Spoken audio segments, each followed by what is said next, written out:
arrested, being deprived, being oppressed, even confused.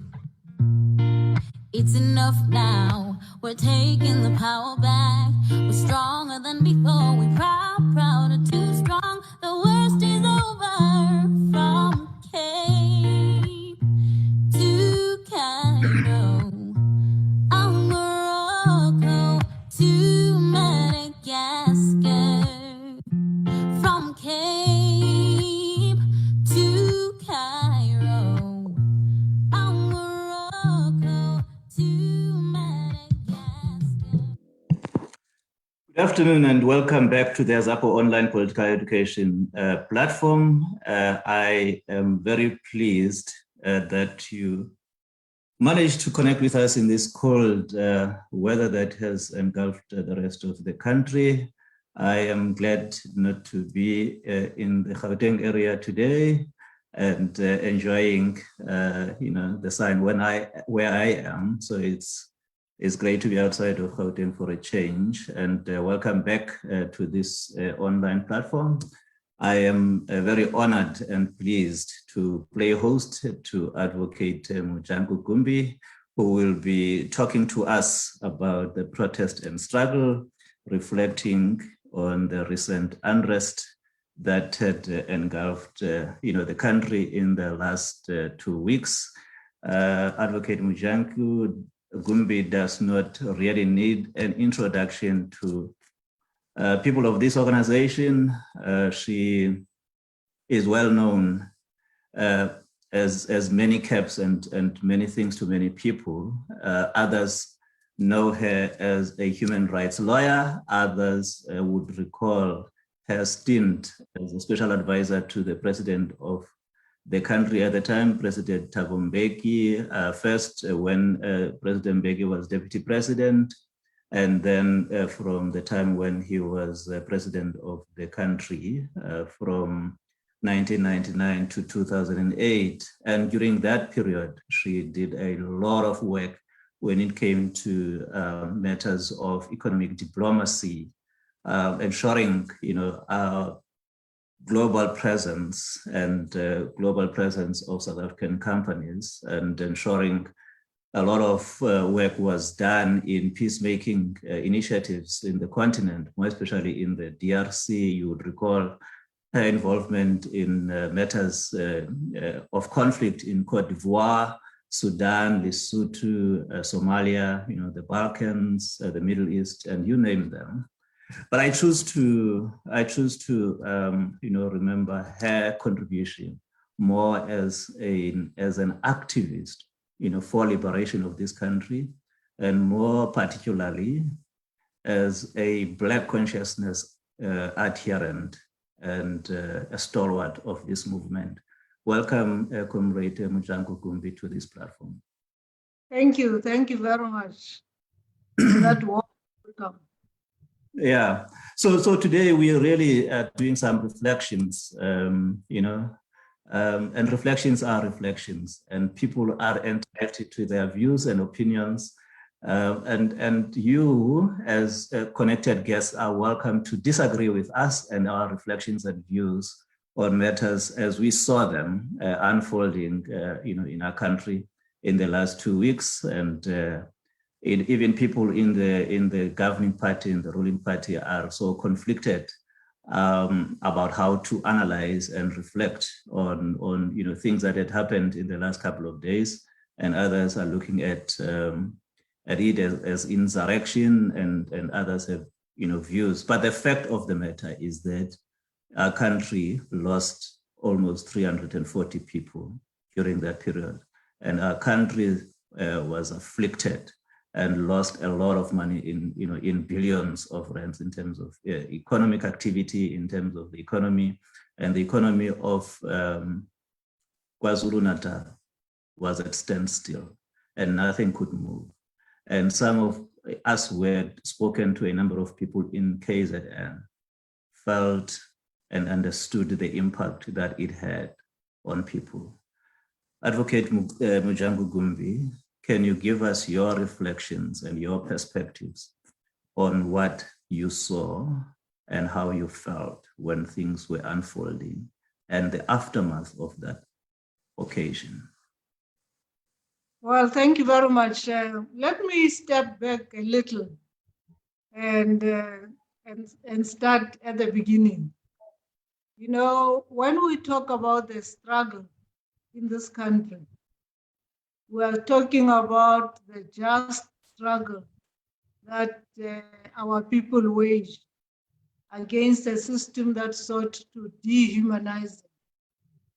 So it was a struggle for something better to come out of that effort. So that's in the South African context. When you talk about this struggle, that's what you're talking about. Struggle to get back the land, the struggle to get access to better education, a struggle to be free of hunger, you know, a struggle for something better to happen to your life. So that's our history. And over the last week, we saw the explosion that we saw, which in my view was not caused or triggered by a struggle for something better. You know, what I call, it's an oxymoron, but a positive struggle, a positive protest. We have, as South African, seen a number of what is called service delivery protests. So people want, they want water in their area, they want electricity, they want councillors who stop stealing money, they want better governance, they want something positive out of that form of protest. This time, the trigger to what happened was something that I would call a negative protest, because it was a protest to protect wrong things. You know, to say that we know that, let's look at what happened, really call a spade a spade. So President Zuma appoints a commission of inquiry, picks the judge, goes to that commission, starts giving evidence. When it becomes a little hot, he decides that I'm not coming back to this commission. He had taken the oath and started referring to documents and started interacting with the commission. And then halfway through that, he decides, I don't like this man. No, actually, I've just remembered that we have a relationship with him, or something that makes him biased, and I no longer want him. Now, that commission had no option but to follow legal processes, to take a legal route, to try and make sure that he comes to complete the evidence that he had started leading. So it wasn't to force him to appear for the first time, he had already appeared. So he gets there and he refuses. So they go to court. They first start negotiating with him. And in the end, he ends up saying, I'm not coming. So they go to court, they get a court order. He tells the court where to jump off. And obviously a court would want to enforce its order. So the commission comes back to the court to say, you've given an order. He hasn't observed it. And the court say, well, we're going to find him in contempt. And this is what ignites this protest. Now, it is true that there are unacceptable levels of poverty in our country. So I go back to what I had said earlier, that the struggle was one that was meant to make sure that no child goes to bed hungry. The struggle was one, made sure that we got our land back. The struggle was one that made sure that we have access to better education, better services. And that we have not yet achieved. There's no question about it. We still don't have access to basic resources. We still don't have food. We still don't have the land. But we still have unacceptable levels of unemployment. But that was with us even 2 months ago, 3 months ago, 5 months ago. We have very, very depressed conditions in our country as a result of COVID. That has been with us for a year. So that was not the spark.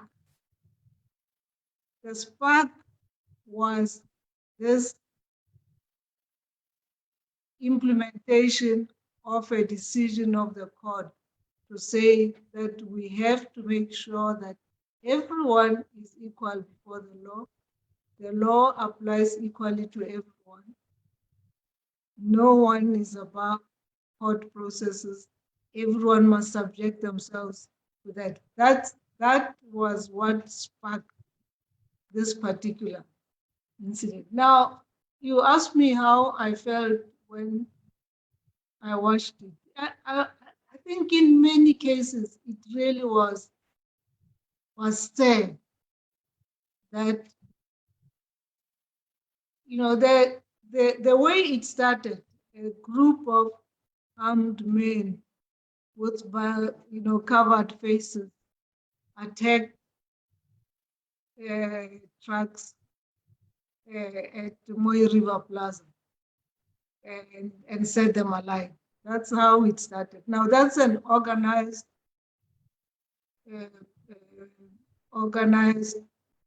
whatever mission, because you have to make sure you get them heavily armed, you give them the necessary equipment to burn those trucks. They come at the right time. They can be evacuated at the right time. It's military style planned operation with absolute precision. And we saw those trucks go up in flames at the same time, and those guys vanished into thin air. Then when you talk to communities in the malls, and there are specific patterns around it. You may not have been around in the 70s and 80s, but there are specific areas that historically you would find these organized activities. If you go to the East Rand, Katlehong, Osloras, Tembisa, you come to Johannesburg, of course, Alex and Soweto, you go to KZN. Those areas are historically known to be areas where you can cause absolute mischief, and they targeted those areas. Now, communities in those areas tell that people would come in, break into a mall, remove the high value items like jewelry shops and and expensive watches, and then leave the mall to the people. And people were encouraged to say there's free for all at this mall and that mall, and obviously because people are hungry, as I've said, the levels of poverty are high in our country. COVID pandemic has exacerbated the issues. Obviously, people would say, you saw most of them being interviewed on our TV stations. They show their faces and they say, oh, hey, there's food there. And I thought, let me also run and get something for myself.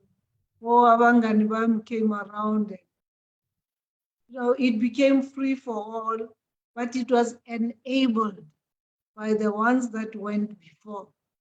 So this was planned, this was organized, and this was executed according to a plan that I think was worked on by a number of people.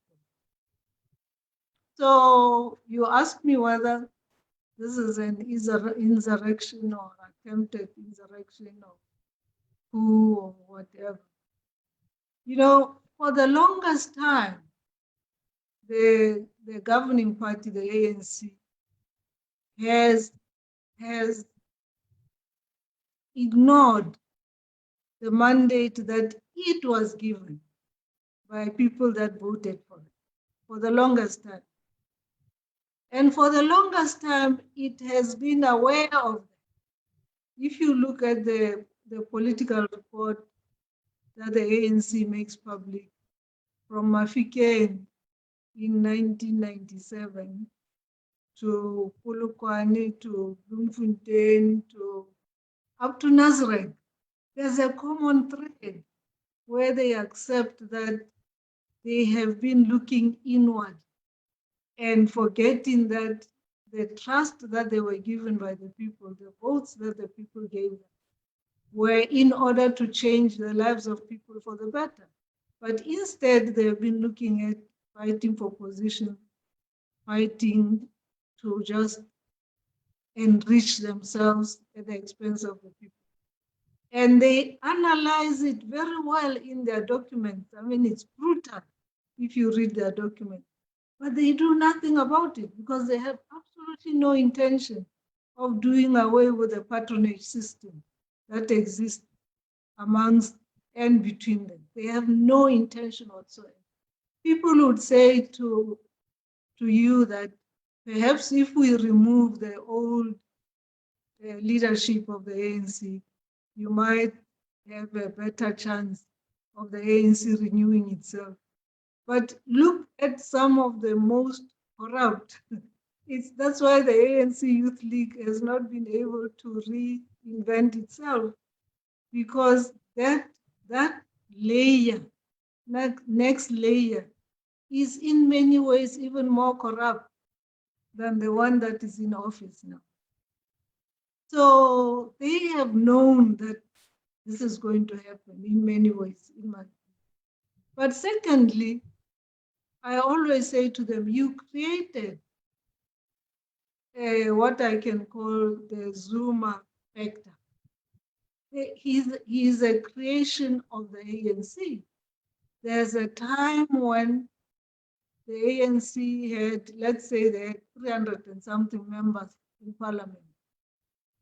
All of them, you know, just took us for non-thinking people. I mean, they would go to parliament, spend taxpayers' money to take a whole team to Nkandla to go and demonstrate that a swimming pool is a fire pool, and come and show that on TV and in parliament. When all of us know what a swimming pool is, we may not have it, but we know what a swimming pool is. There's a time when they allowed him to do things that should not be done by a leader. They should have called him to order a long time ago. I've made examples to say there's a time when the current president of the ANC sat as the head of what you call the war room on energy. And you could tell that ESCOM was getting out of hand. You know, the ESCOM debt went from 200 to 250 million to 350 to 400, 450 million, almost a quarter of our GDP trapped in one SOE. You don't do that. I mean, you just don't do that. And President Ramaphosa, who was deputy president, is sitting in a meeting every day. He can see that's getting out of hand. And we now live with the consequences that, you know, ordinary workers in government can't get what is due to them. Just a cost of living adjustment because of the fiscal pressure. You know, you can't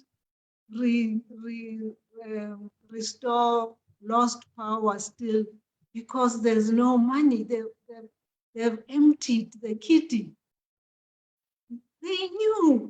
There's no way that President Ramaphosa, who came from the business sector, sitting as deputy president of the ANC, leader of the ANC in parliament, sitting as chair of that war room, with a number of business people and people who used to work at Oscom, could not know what the implications of this is.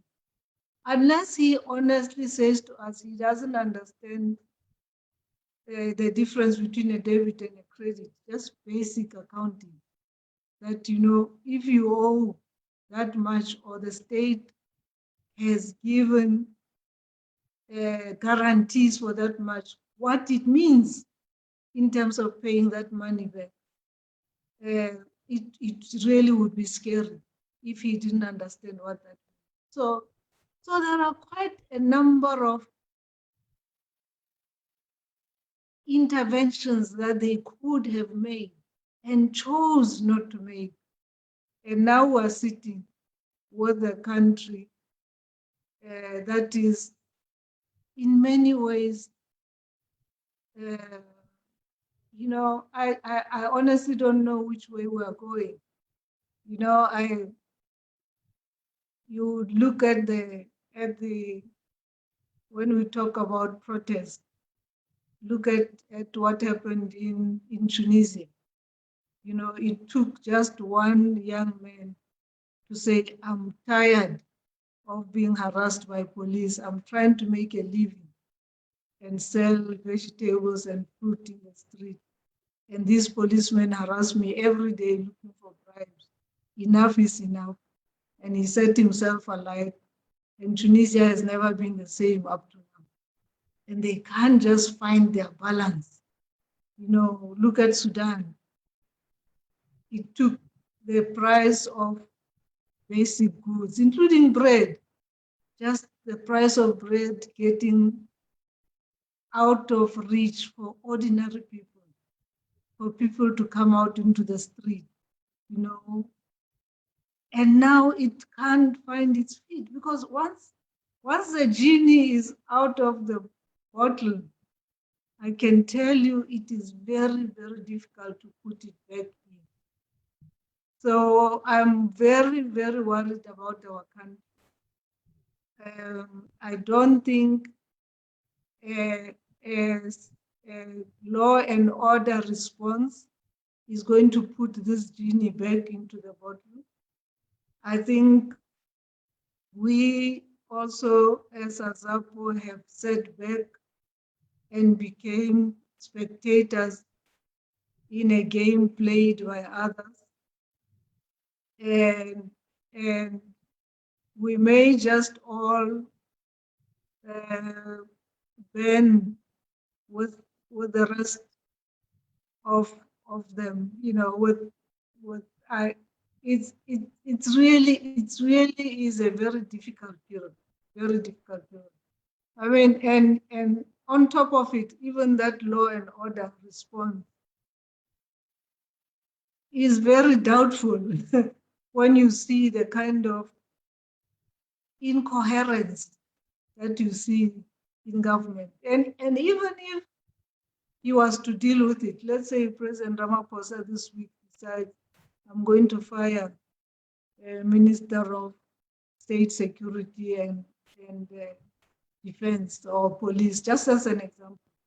It still doesn't solve the deeper problem of the incoherence within his own government. I mean, just leave out these security ministers and look at, he's been sitting on a report from the SIU on the Minister, Zweli Mkhize, clearly scared to act in case he loses 10 people. You know, if he loses the support of 10 people in KZN, it tilts his support within the ANC either way. Or maybe he'll lose 100 people, I don't know. you can't run a country on such a precarious basis. It's not possible, especially a country with the kind of challenges that we have. So I think for me, I would say to you, it's time to go back to the drawing board. And that drawing board is that we probably need all South Africans to come together in a national kind of forum structure that we had in the beginning before the ANC ran ahead with Cohesion. We need to bring everybody together to say, this is where we are in our country.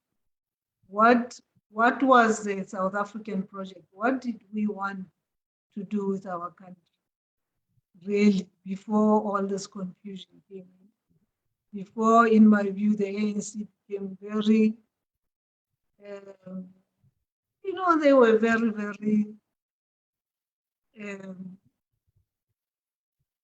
I don't know what's the word, but they didn't have space for other ideas. There was a lot of complacency. There was a lot of sometimes arrogance, which happens when you've been in power for too long. There was very little capacity to listen. So I think it's time for us to come back and say, as South Africans, let's sit together and decide what kind of South Africa we want. How do we get there? I mean, there are ideas that how do we build the South Africa that we want? And I think it's possible, but it has to be done by people who accept they don't have their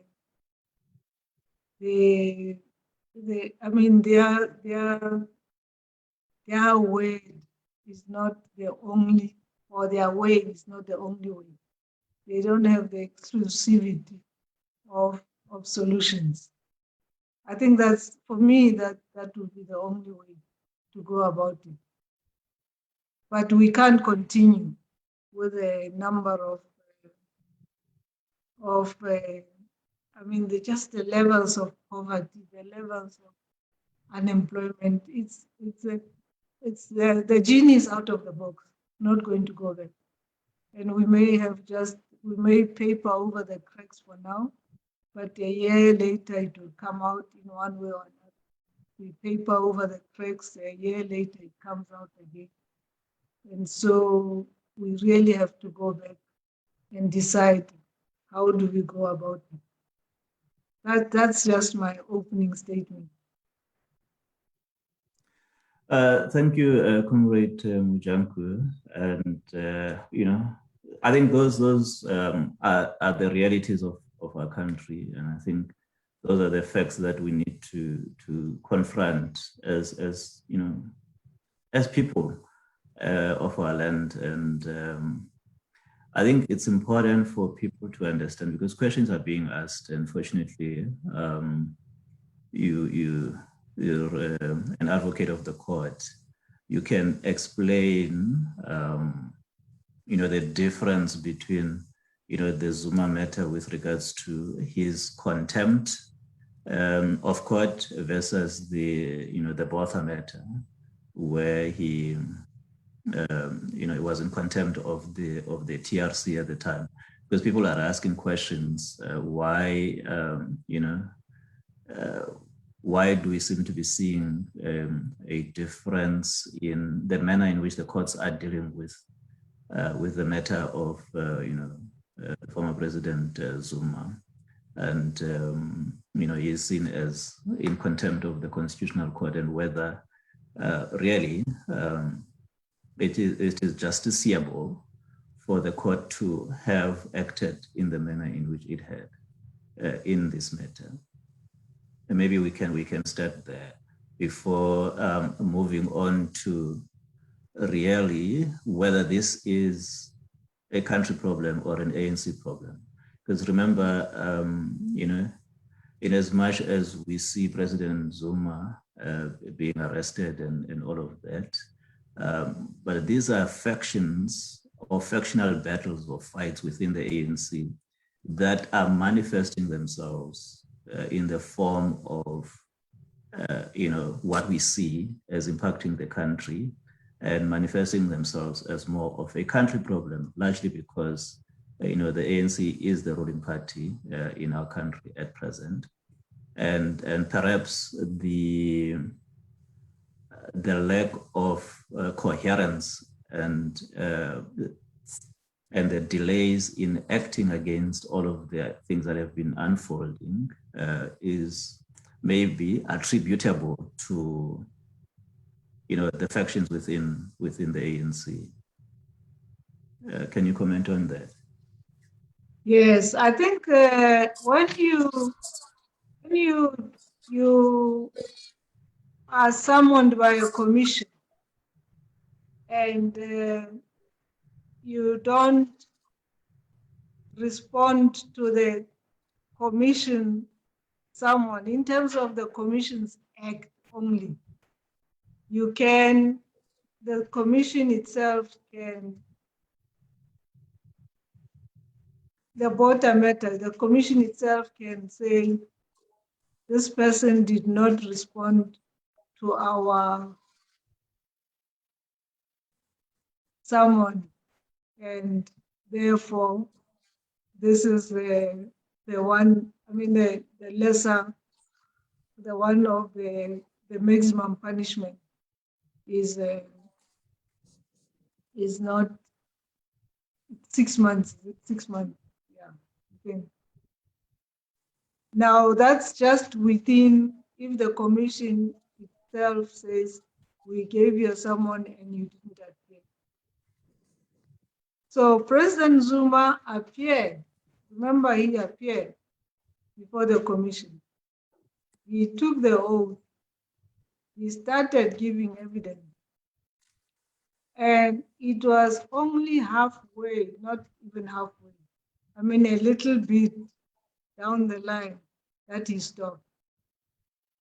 So he was already under oath and had appeared before the commission. So the commission had to try and find a way of compelling him to come and complete his testimony. So you may, for instance, you can, if you look at, that's why they started negotiating. People were asking, why didn't they go to a lower court? But they started negotiating with him to say, but you've already started doing this.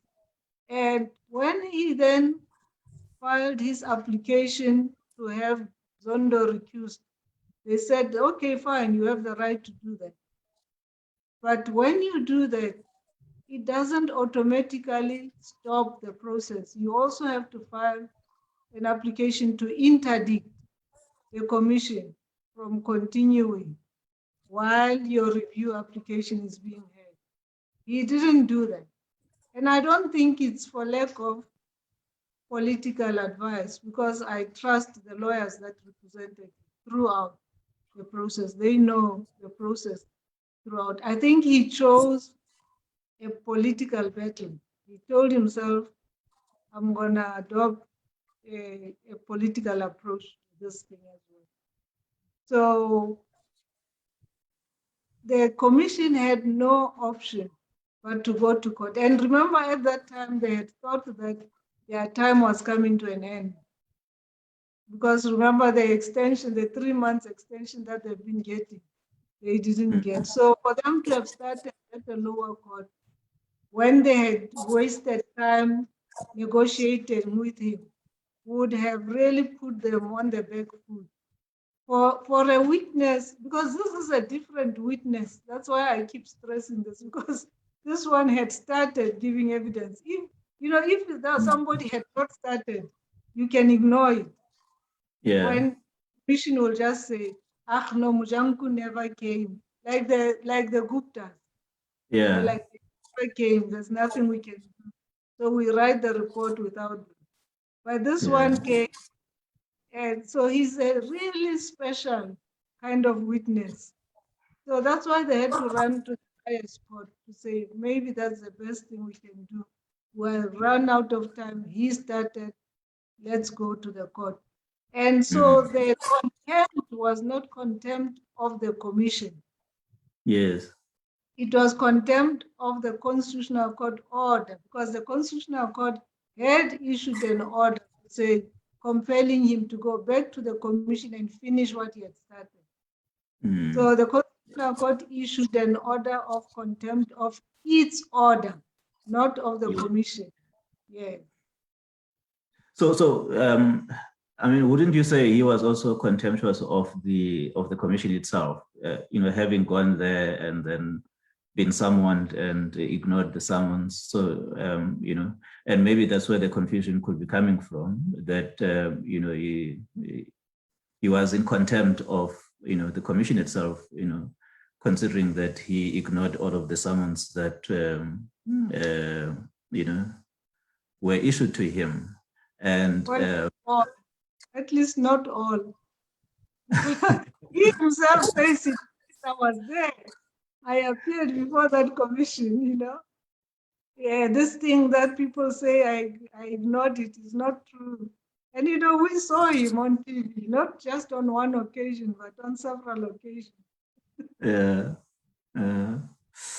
Right. Second one, yes, it's an ANC issue and it's a factional ANC matter.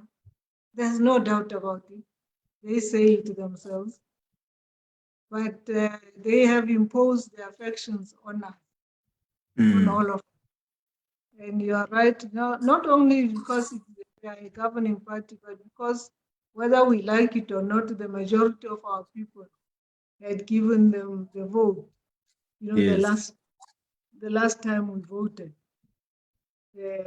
by whatever means, I don't know by what means, but our people had given them the vote. So that impacted the country, definitely. Okay.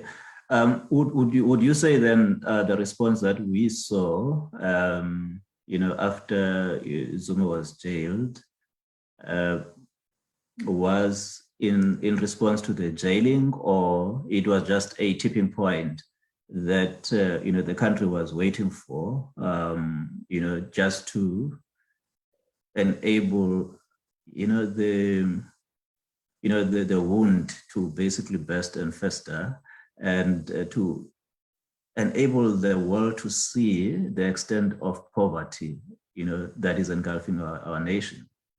And, the looting and everything that we saw on the TV screens.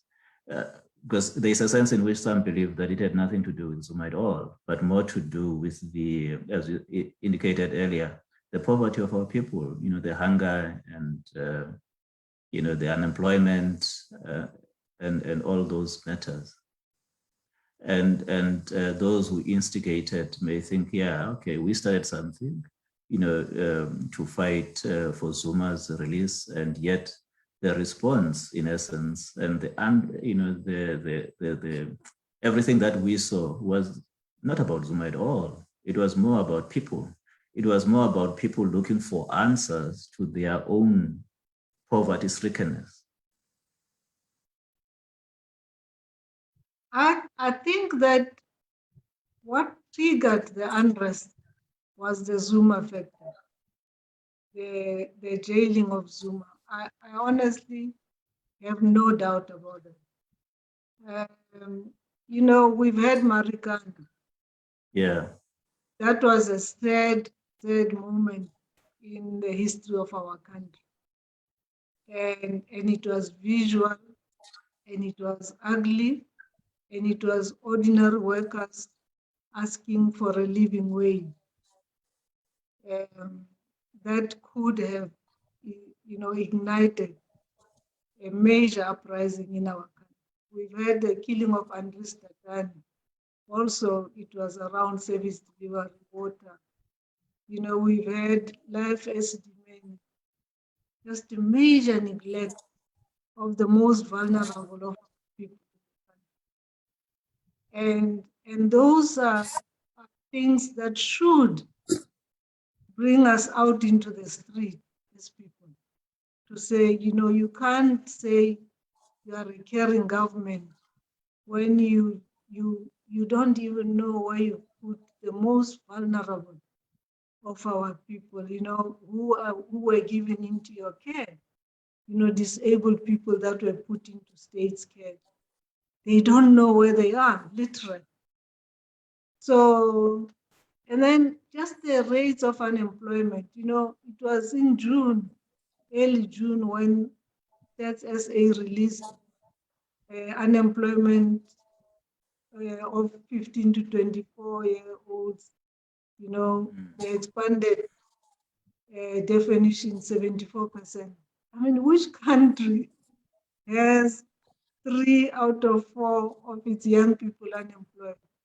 And the next age cohort, it's also 40-something%.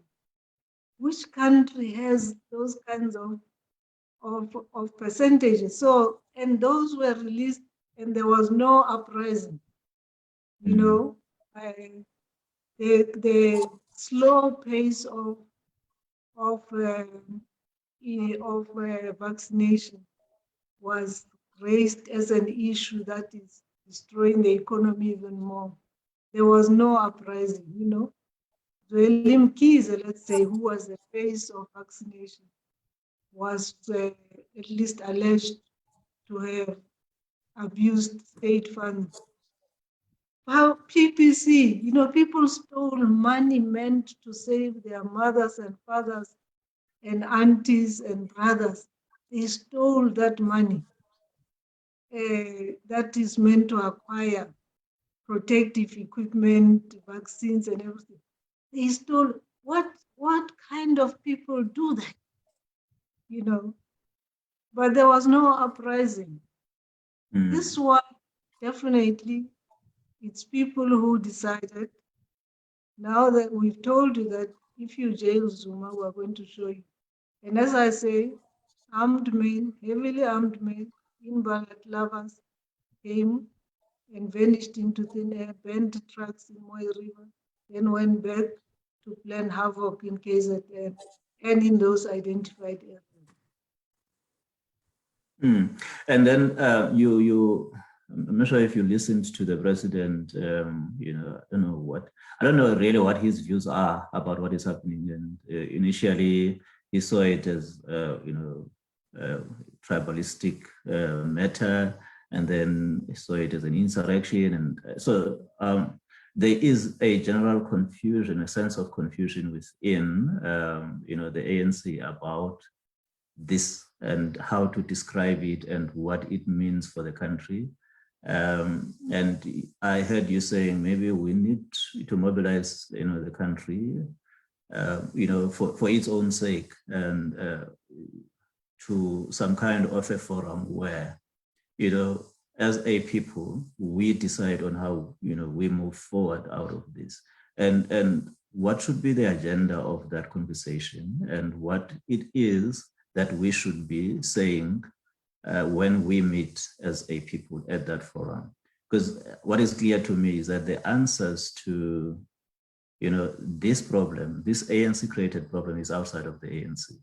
And I mean, if you listened to Sihle Zikalala, who is the premier of KwaZulu-Natal, and his first response was, maybe, Zuma must be released from jail. Despite, everything that unfolded in front of our eyes.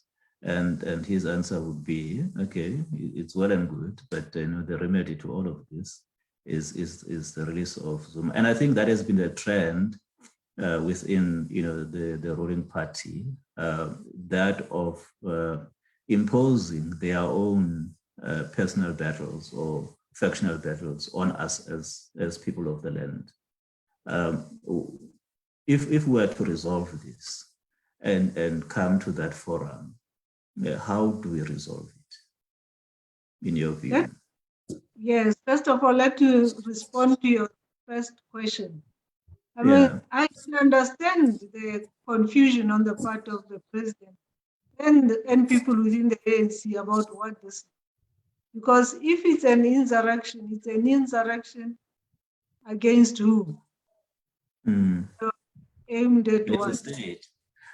So it must it must be against themselves. It must be them insurrecting themselves because they are Yeah. the, you know.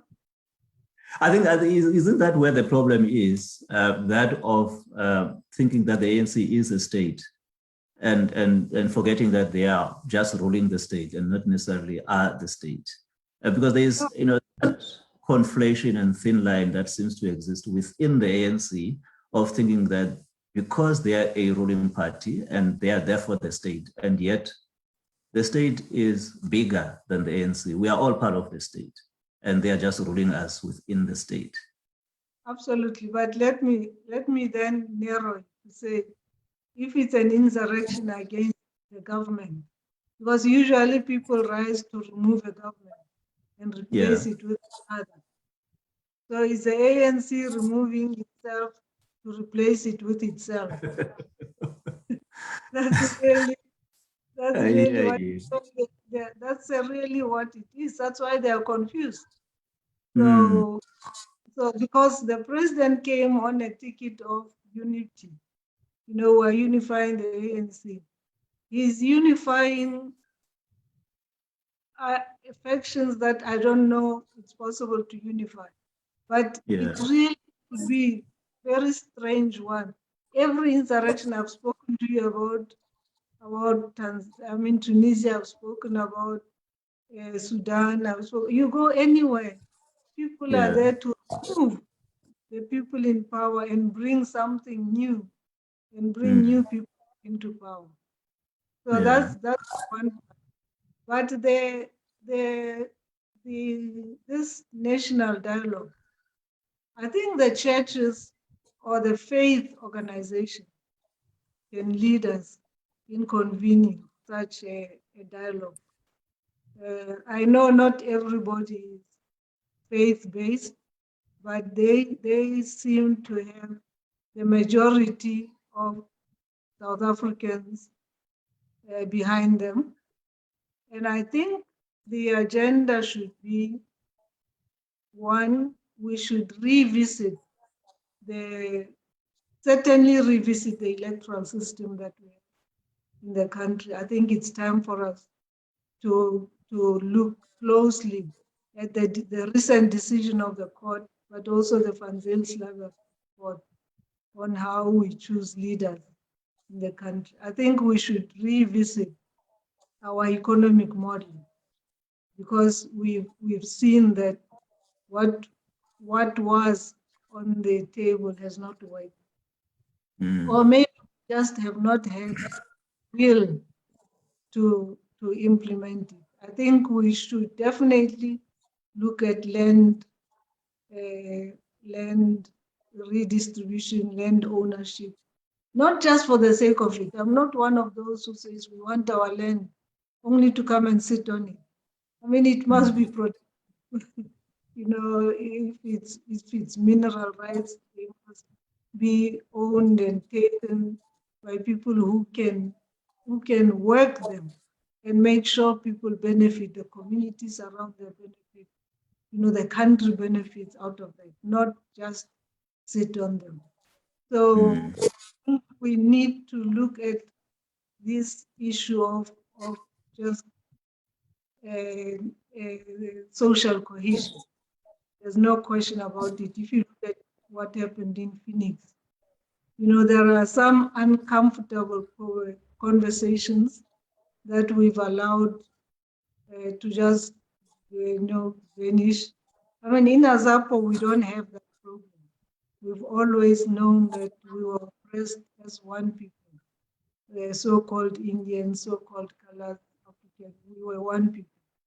But we need to revisit that social cohesion issue and the role of white people in our country. So, and also just our economic model. You can't have a country where such abject poverty lives side by side with just fantastic wealth, and you think that will be sustainable. So the ones that have more must come down a little. You know, sorry, I was trying to unblock my video. Sometimes when I sit for too long, it blocks. Yeah. But you can hear me. I can hear you. I no longer see you now. Yeah, it's okay. I will unblock it. I was Okay, sitting cool. for. Okay. So the ones that have a little more must come down, and the ones that have less must be lifted up. Really, and we need to agree on it. Otherwise, we're going to be in trouble for a long time. Yeah, yeah. That will be generally. I may not have the full agenda, but that is, yeah. Yeah, and I think in your suggested agenda, you mentioning very important matters that are very critical, and you know the one thing that has I think been spoken about for the last 2 decades, I guess, if not more, has been the whole concept of social cohesion. And I'm not too sure. I mean, earlier on, you were talking about the levels of inequality in our country and the extent of, poverty that afflicts our society. And, every year, we talk about this matter of social cohesion. And I'm not too sure if it is possible, to have that exist in a country that is afflicted with poverty to the extent that we are. And I think we are the worst in the world.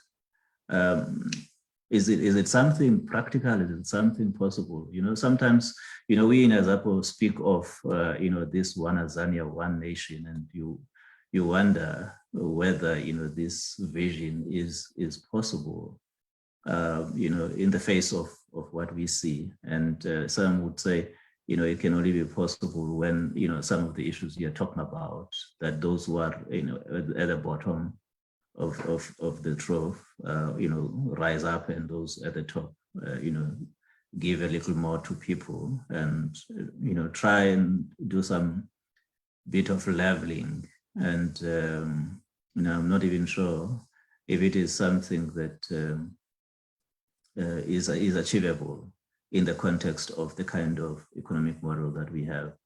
But I suppose, your suggestion around reviewing the economic model may go a long way in resolving some of these issues. But under the current political and economic climate, I don't necessarily think that social cohesion is something that can be achieved. And remember, the Truth and Reconciliation Commission's idea was mainly around social cohesion and hoping that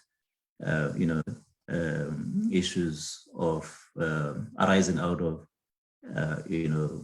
colonialism and apartheid would be just forgotten, and people would have this cohesion that to me is just a facade, so to speak.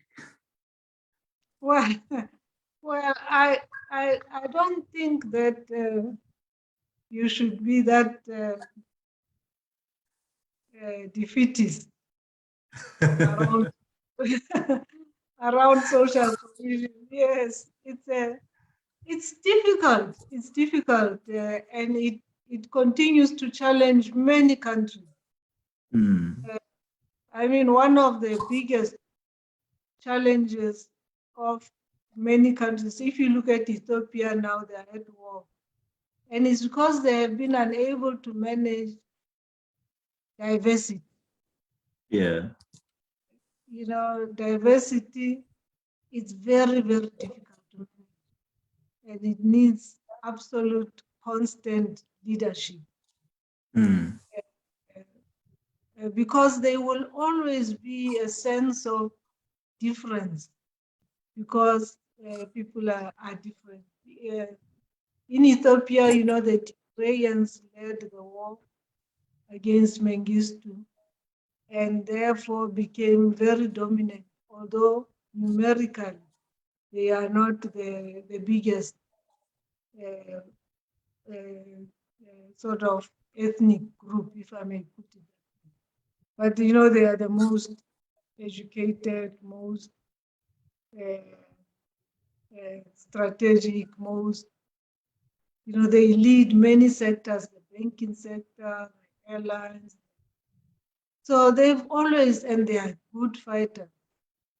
But now they also understood that it's time maybe to make everybody feel at home. So the current prime minister was elected from the Oromian, which is the largest ethnic group. But he, in my view, I mean, this is just my view, he really just failed to understand that he has to slowly manage that transition from people who had led the struggle and really fought for the freedom. And he's really out of his depth in managing that. As a result, he thinks he can mobilize everybody to you know, push the Tigrayans into the sea or into Sudan. He's got one or two things coming. Those Tigrayans are fighters. Mengistu is still sitting in Zimbabwe to those days. Yes. So all I was saying is that it's very difficult to manage diversity, but it can be managed. I wouldn't be defeatist and say social cohesion. It's not impossible. It's not impossible. I am in conversation with Advocate Mojanku Gumbi, a stalwart of the Black consciousness movement, and trying to prick her mind and, in essence, a Black consciousness response to, you know, the unrest that we saw in the last 2 weeks in our country. You're more than welcome to join the conversation and engage with her views. I can see a lot of your comments on Facebook, and I see your comments on the Q&A tab, and continue loading those. You're also welcome to raise your hand and make your contribution by way of a comment or a question to, you know, Advocate Gumbi, and please join us in this conversation. And I see the hand of Isaac Homo there, and can we just give Isaac an opportunity to say his piece? Okay, go for it, Isaac. Thank you. Hey, you came too soon, you know, I was just putting down notes here, and I did not know. Can you hear me? I can hear you. We can hear you. Okay. I did not know where to start, you know, because if I've got to start, I'll just be adding a counter or a parallel presentation, but I'll try to stick to the points. Basically, I'll deal briefly about the problem within the ANC. The problem within the ANC, okay, I'll come to it. The problem within the ANC and this issue of differences and what Advocate Mojanku was talking, Advocate Gumbi was talking about. Basically, it stems from a very simple thing. And the thing is this, that the ANC has failed to actually acknowledge the fact that we are still in a settler colonial state. So long as they believe in their charter, which apparently the economic bit, I'm sure of that, was written by Venturo, because he told me that personally. Yeah, when I challenged him when I was doing his book launch, I challenged him on certain issues about the Communist Party of South Africa not having a basic document, you know, like all communist parties, you know, which actually analyze from a dialectical and historical materialistic angle the state of the country. But all the same, now that issue of denying that this country is still a settler colonial state is very sad. And you cannot expect to base your running of the country and the structure of your country on a thing like the Freedom Charter. The Freedom Charter, it is very utopic. It does not address issues. It is just something which you hope that's what's going to happen. Okay, I won't get into details of that. Another thing is this, that people talk about this social cohesion. Now, when you talk about social cohesion, there are two issues, I mean to say uplifting the people at the bottom, and at the same time, the people on top, they should actually share out. Now, this actually talks to the ANC's attitude. I'm very strong about the ANC because I know this organization very well. Our great-grandfathers were founder members of this organization. They were there as delegates. That's the thing we don't want to talk about. They were there as delegates. They formed the Transvaal Native Vigilance Association in 1902 in the Transvaal to come and fight for land ownership for the blacks. That was done by Grand Khomu's father. And his elder brother, that's our great-grandfather, was also a member of that.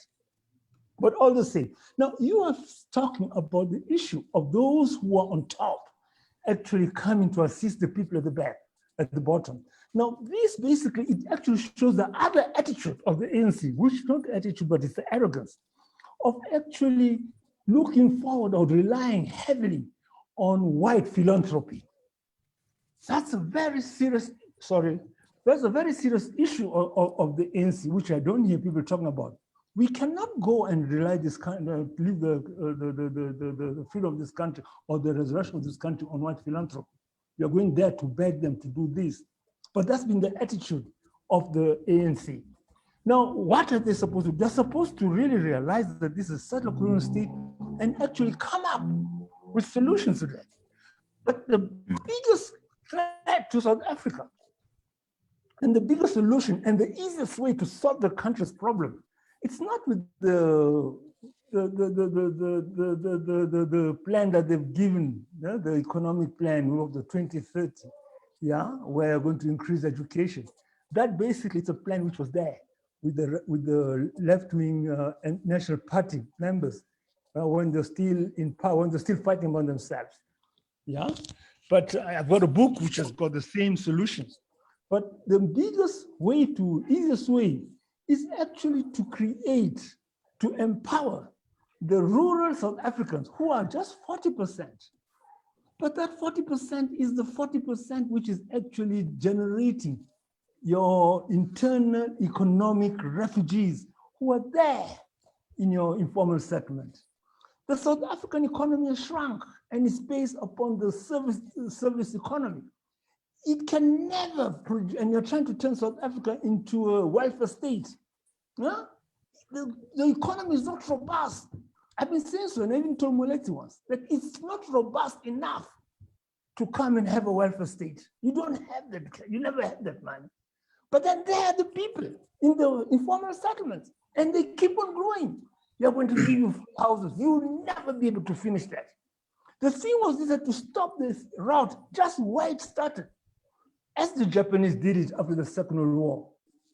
When the economy and the industry was destroyed, but they went and started with the agrarian reform, not a land reform. People talk about land reform, the ANC, because they've got a plan of 20% of all the land, agricultural land, should be in the hands of blacks, and it's themselves. They always do everything for themselves under the guise of the black people. You're supposed to have an agrarian reform where you're going to re-establish black small-scale economic agriculture. Sorry, sir. I'm sorry. No, we hear you. Okay, but then they've not, see, that thing there will actually create a middle class. The Japanese did it, the Taiwanese did it, the Koreans did it. Nationalize the land and nationalize it through a thing of redistributing it to the peasantry. 60% of South African agricultural land is not being used, it's there, just being held. It's not being used in agriculture. I think we hear your point. I haven't finished, but even though, as I said, I could not say it all. No. I can realize, but I do want to give others an opportunity as well. Okay, go ahead. Maybe we'll get time later. Yeah, I do realize, that we have an issue of time, and I think I got the gist of your input there. But also we need to realize that you know, a lot of us are complaining about you know, the fact that this is a settler colonial state, forgetting that if you look back at the last maybe 72, 73 years of you know, the ANC, it has always been about fighting for what we have, fighting for a settler colonial state. You know, the struggle of the ANC has always been about the settler colonial state. When they abandoned the 1948 or what is it, 1949 program of action, they adopted a program of really fighting for a settler colonial state. If what would you say to that, Isaac? Sorry, I forgot to unmute. No, they never fought to actually sort of eradicate the settler colonial state or put a thing. But that was never their intention to eradicate it. Exactly. And even after 94, that's what bluffers, even after 94, that was not their intention. And I don't know, advocate, my dear lady, sorry for that, with all due respect. I think people need to realize. It was never. And that thing there until tomorrow, all of them, they want to be part of the settler colonial state. The settler colonial state is still churning out whatever it is. The settler colonial state, it has been there, and not only that, the white monopoly capital, when it got rich, I mean to say with the mines, they produced the labor system. People came from the Transkei and all other places for over 100 years. They're coming to work here. Those guys, they don't have anything to show. You go to the Transkei, I was in the Transkei as a young boy in '59. What you see there, the roundabouts, is the same thing today. And the people have been working in the mines for over 100 years. They could not accumulate the so-called wealth, the generational wealth. But then they're still happy with that. And they say in the plan for the 2030, they say that, oh, the demographics of South Africans are changing, or South Africa is changing. People are becoming urbanized. So therefore, we are going to do this. But people are becoming urbanized, running from rural poverty to urban unemployment, to urban squalor. Now, you just look at these people and they are very educated. And you just keep quiet. You say, no, these guys really, they don't represent, they're not fighting against the settler colonial state. They don't understand it. I'm just waiting for Comrade Mojanku to rejoin us. She's disconnected. Yeah, she got disconnected just a little minute. I wanted her to listen to that. I just want her to, you know, to reconnect and then be able to provide input. Okay, I see she's back. I apologize for that. I'm back. I heard what Isaac said. I hope that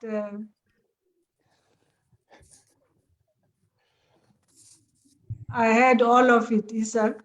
Okay, man. I don't know. Sorry for Well, that. it was more your comment about the ANC that you know better than me. No, but it's about what you said, basically, about what the solution is, about the social cohesion. It's addressing what comes from you. Social cohesion in what state of affairs?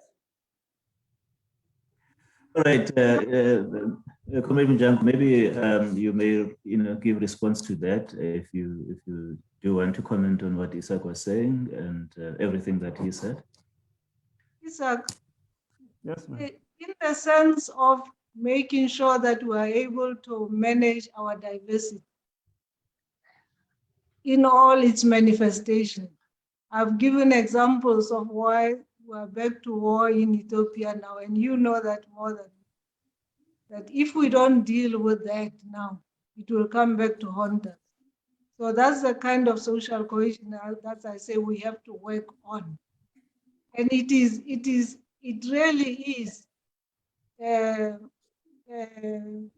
you know, at its base, it has the economics, because it has to have an economic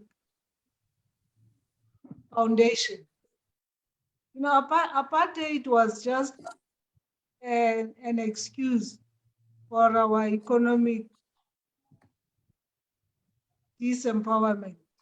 The real aim was to disempower us and to take over our economy.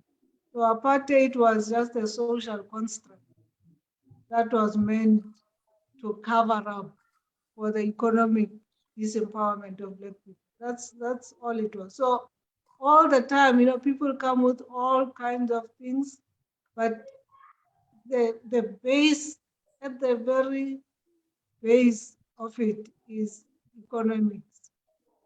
They want your money, they want your minds, they want your that's all it is. So you have to be alive to that, and you have to be able to order it in such a way that it will benefit all people. You know, I don't want to give labels to any economic structure, but also you must know the world is not waiting for you. I mean, it's moving ahead. If you go to Kenya now, they've moved way ahead of us in terms of their e-commerce. They're not going to sit back and wait for South Africa to catch up. And so you would find that you are still trying to deal with a particular kind of economy. And then Elon Musk decides that he's going to run all communication from a satellite or something. And he takes over all the telecommunications over the African continent. We all connect through his digital technology. I mean, something like that. You sit back as Africans and we want the old and the new leaves us behind. I think we should also know that the world is not going to just sit and wait for us to sort ourselves out. Look, I'm an engineer, basically. I'm an engineer. You're an engineer, that makes the two of us.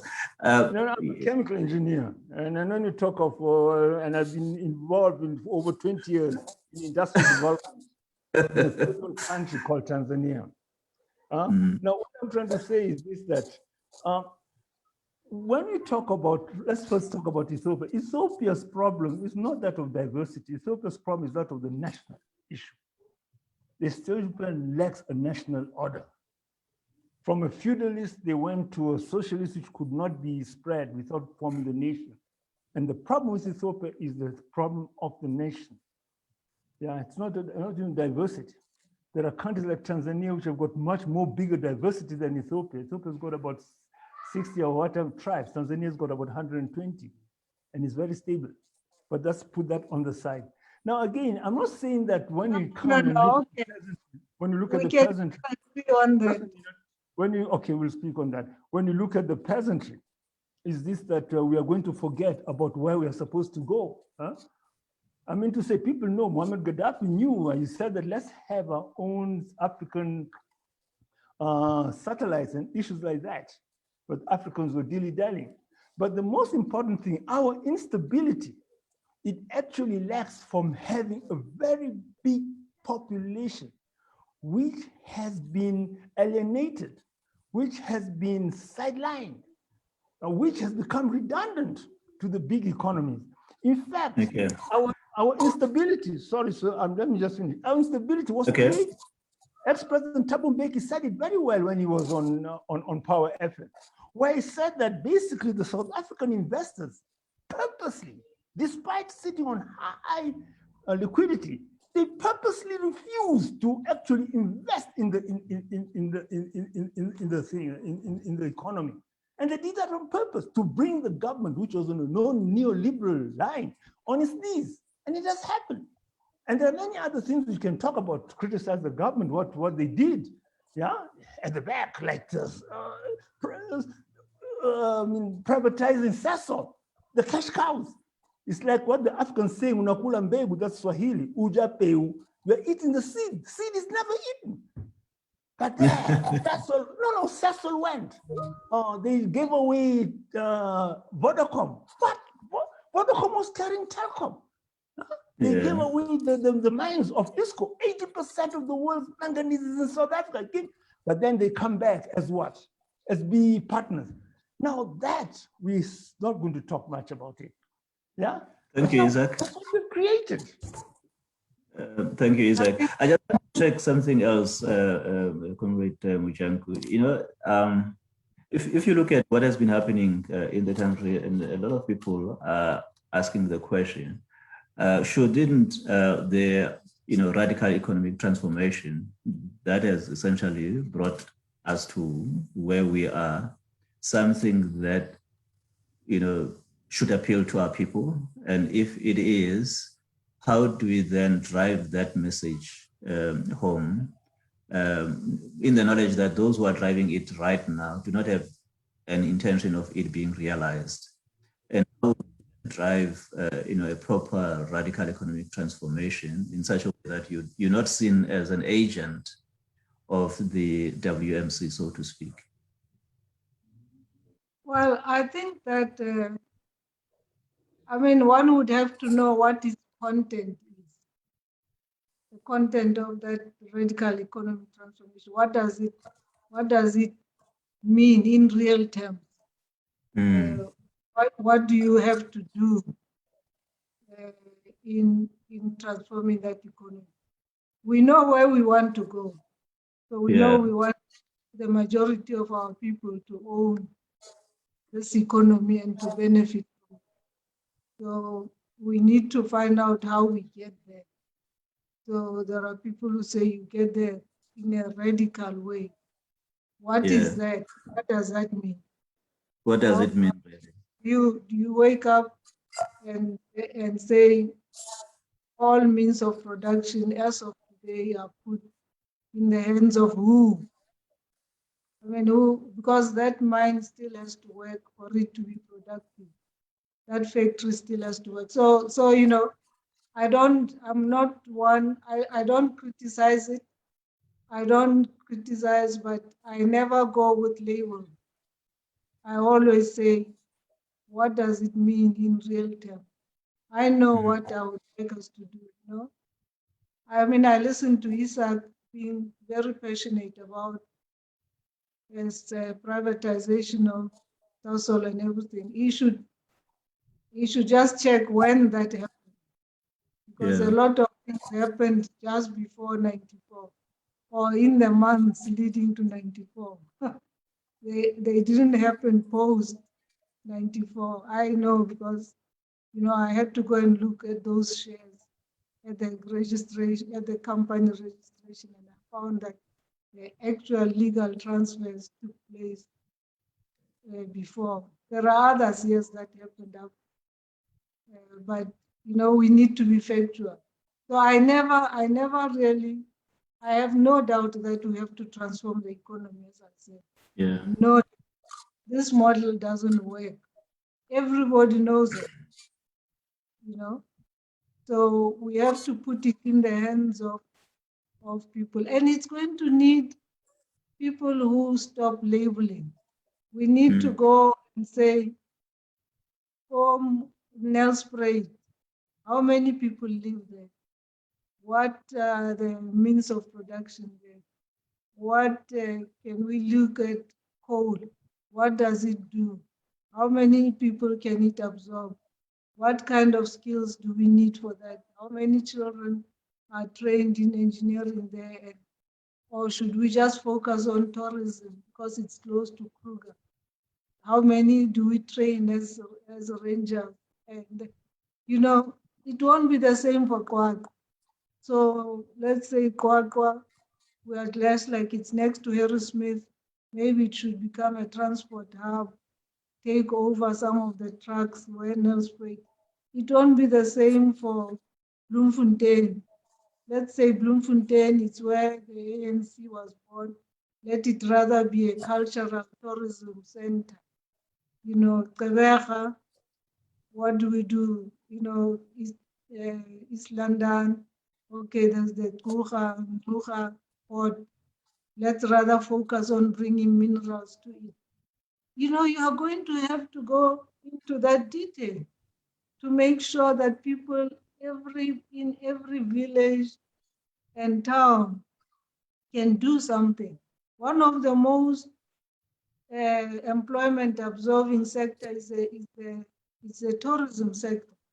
You know, you don't need mineral deposit or lots of capital to start it or anything. You know, people want to know how we lived before white people arrived here. I mean, white people tell us they arrived here in 1652.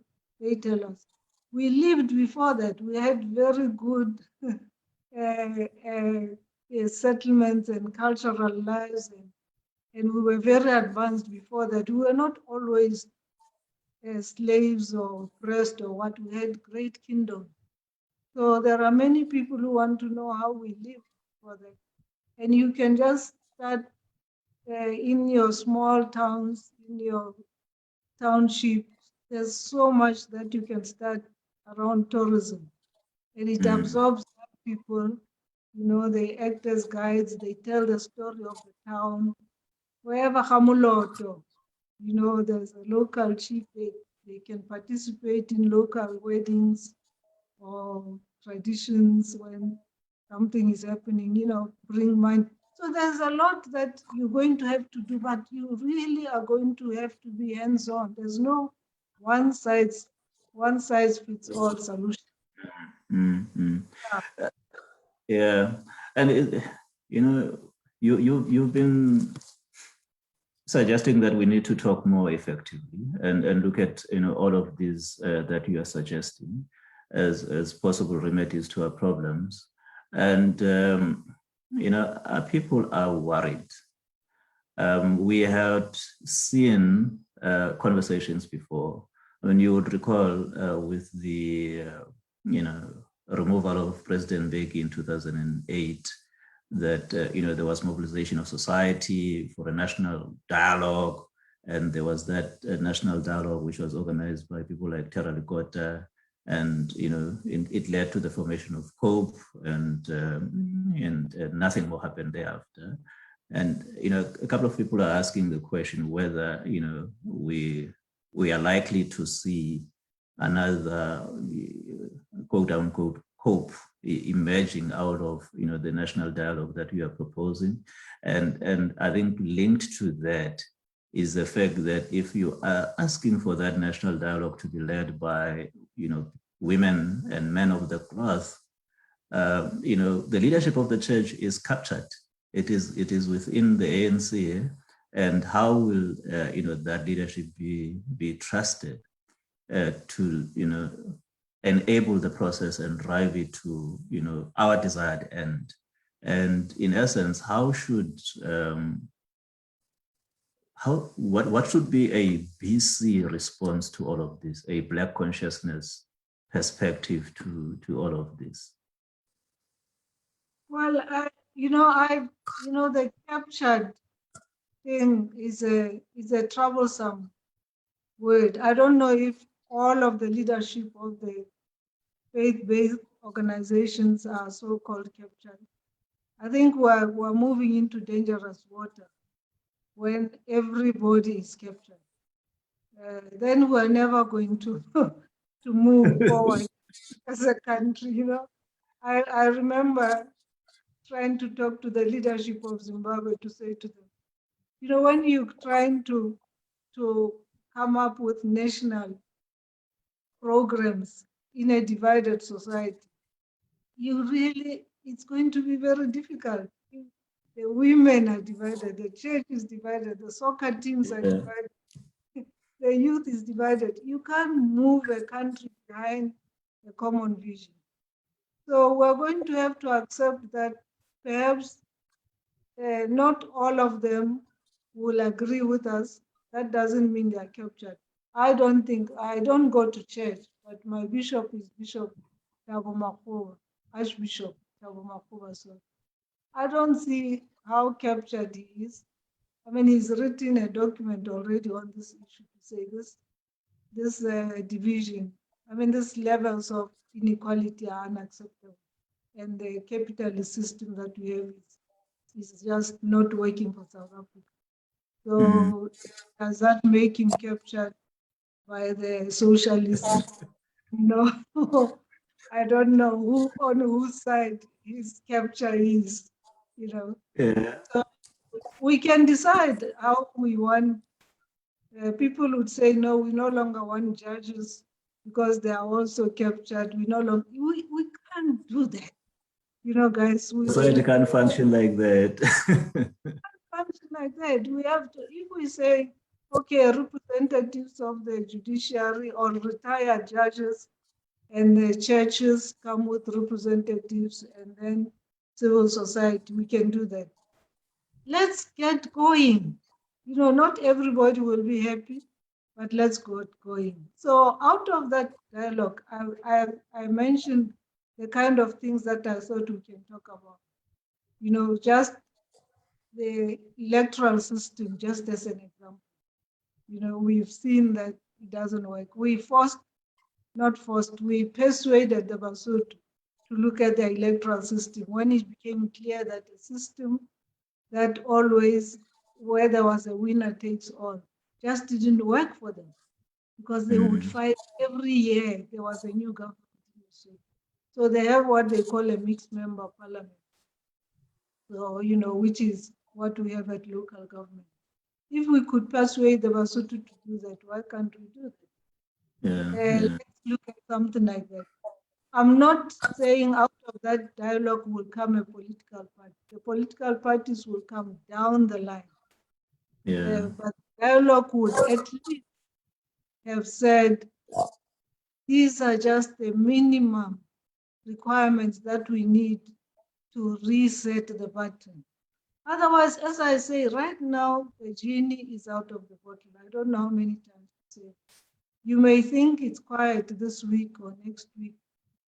I'm telling you, something will happen, and then people, you know, just another one, or a year later, or 2 years later, you'll never have stability until you deal with the root causes of this instability.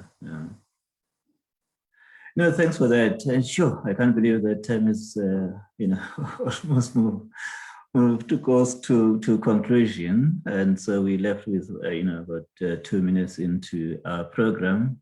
And maybe we should just ask for your concluding remarks. And, you know, coming up in the next month is Women's Month. So it's going to be an interesting month for this platform. We are going to be looking at a number of very interesting, you know, discussions with very eminent women of our country, and so it's gonna be lit. The role of African traditional healing system in our country, and you know, its implications, looking at past and current racial and systemic traumas. We are going to be talking African feminism and their role in transformation, politics, and the status quo.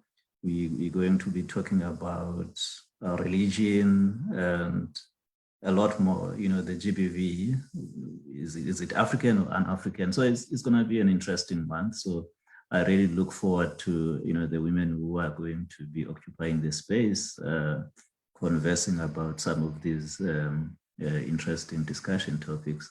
And your concluding comments, Advocate Gumbi?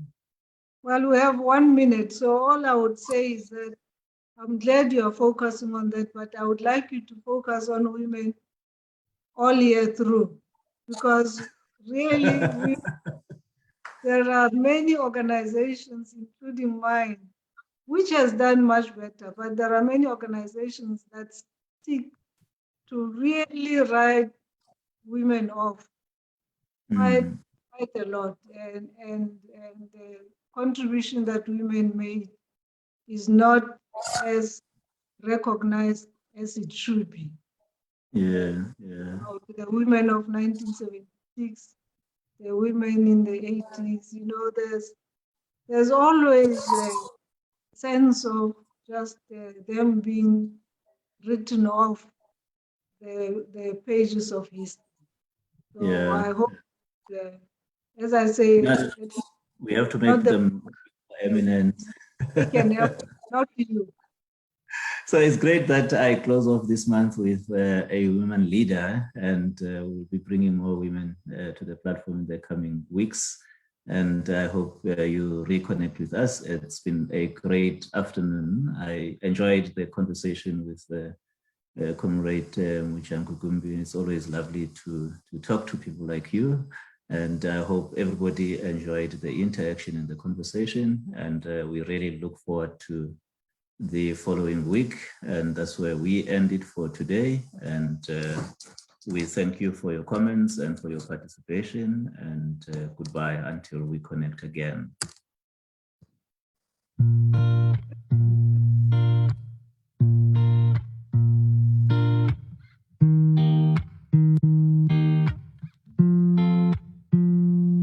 Ooh, yeah. Yeah. Oh, yeah. Listen, the struggle was not red. I experienced it, being deprived, being oppressed, even confused. It's enough now, we're taking the power back. We're stronger than before, we're prouder, too strong. The worst is over. From Cape to Cairo, on Morocco to Madagascar. From Cape to Cairo, on Morocco to Madagascar.